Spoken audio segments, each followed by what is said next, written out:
রমা, পুজোর সব প্রস্তুতি কি হয়ে গেছে? প্রায়। ফুল আর বই সাজিয়েছি, হ্যাঁ, আর কিছু জিনিস বাকি। সবকিছু খুব মা, আলপনাটা কেমন লাগছে?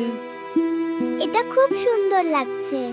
ওম ভূর্ভুবস্বত্তৎসবিতুর্বরেণ্যং ভর্গো দেবস্য ধীমহি ধিয়ো ইয়ো নঃ প্রচোদয়াৎ।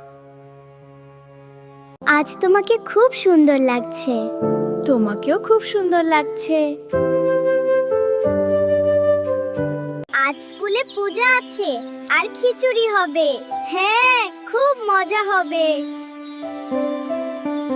মা সরস্বতী, দয়া করে আমাদের আশীর্বাদ করুন যাতে আমরা ভালো ফল পাই।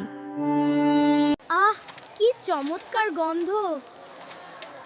সবাই সবাই একটু ধৈর্য ধরো প্লিজ। খিচুড়িটা খুব সুস্বাদু। হ্যাঁ, পূজার খিচুড়ি সেরা। আমি এই দিনটি কখনো ভুলবো না। আমিও না। এটি একটি খুব সুন্দর দিন ছিল।